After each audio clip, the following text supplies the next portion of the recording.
We are in the process of creating this larger oversized blank for our front leg piece.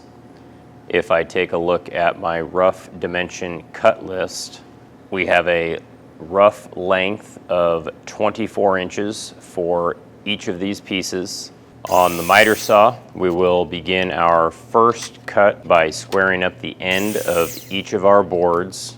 We are then going to measure, mark, and cut enough pieces that will yield us enough lumber for our 8 pieces that we will glue together for the front legs. It is worth noting, at this point, you do not want to follow any of the chalk lines.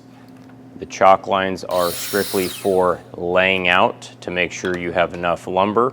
We want to remeasure and mark with a pencil that has a sharp tip so that we can be very accurate.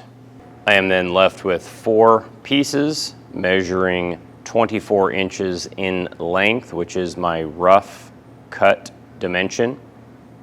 Width-wise, I should be able to get plenty of 1 3/4 inch pieces. Thickness, I am at 0.95, and my remaining off-cut lumber I can use later on in the project.